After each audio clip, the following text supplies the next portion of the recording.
আজি ৰঙিয়াৰ মহামান্য অতিৰিক্ত সত্ৰ ন্যায়াধীশ আদালত মুকুল চেতিয়াৰ আদালতে 4জন অপৰাধী ক্ৰমে বনজিৎ বৈশ্য, সুৰেণ বৈশ্য, তিলক বৈশ্য আৰু বসন্ত বৈশ্য এই 4জন অপৰাধীৰ দোষী সাব্যস্ত কৰে আৰু তেওঁলোকৰ বিৰুদ্ধে IPC 302/34 এই ধাৰাত দোষী সাব্যস্ত হৈ তেওঁলোকক যাৱজ্জীৱন কাৰাদণ্ড বিহে আৰু 5,000 টকাকৈ জৰিমনা বিহে আৰু এই 5,000 টকাৰ জৰিমনা অবিহনে তেওঁলোকক আৰু 1 মাহৰ চিম্পল ইমপ্ৰিজনমেণ্ট আজি ঘোষণা কৰে। কি কেছত হৈছে আৰু কিমান আগৰ ঘটনাটো আছিল? এই ঘটনাটো আছিল 2006 চনৰ ঘটনা। ইনফৰ্মেল হৰিচৰণ বৈশ্যই এই গোচৰটো দাখিল কৰিছিলে আৰু আজি মহামান্য আদালতে এই 4জন অপৰাধীৰ বিৰুদ্ধে চেণ্টেন্স হেয়াৰিঙৰ ওপৰত আজি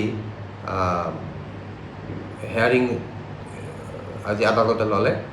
দুয়োপক্ষৰ শুনানি গ্ৰহণ কৰিলে আৰু দুয়োপক্ষৰ শুনানি গ্ৰহণ কৰাৰ অন্তত তেওঁলোকৰ বিৰুদ্ধে এই শাস্তি আজি ঘোষণা কৰিছে। অপৰাধটো কি আছিলে তেওঁলোকৰ? অপৰাধটো এই আছিল যে তেওঁলোকে হৰিচৰণ বৈশ্যৰ যিজন ভায়েক আছিলে সেই ভায়েকক 2006 চনত নিজৰ ঘৰতে তেওঁক জাঠি জোংসহ লাঠি আদিৰে তেওঁক মাৰধৰ কৰিছিলে আৰু এই মাৰধৰ কৰাৰ ফলত তেওঁৰ এই ঘৰতে তেওঁৰ মৃত্যু হৈছিলে আৰু এই সংক্ৰান্তত যিগৰাকী মৃতক আছিল এই মৃতকগৰাকীৰ যিজনী মাক সেই মাকজনীও তেওঁলোকৰ সেই যি অত্যাচাৰ আছিলে সেই অত্যাচাৰৰ পৰা তেওঁৰ যিজন মৃতক তেওঁক বচাবলৈ আহোঁতে তেওঁকো মূৰত ঘঁপিয়াইছিলে আৰু তেওঁ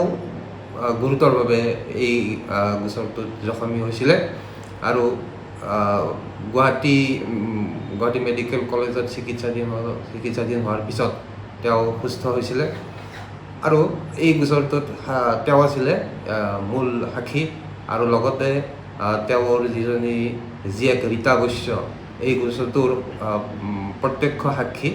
গতিকে সাক্ষীবাদীৰ যিখিনি সাক্ষীবাদী আছিলে গোটেই সাক্ষীবাদীখিনিক চালি জাৰি চাই এই গোচৰটোত আদালতে এই 4জনৰ বিৰুদ্ধে দোষী পায় আৰু আজি তেওঁলোকৰ বিৰুদ্ধে এই যাৱজ্জীৱন কাৰাদণ্ডৰ এই শাস্তিটো আজি ঘোষণা কৰিছে।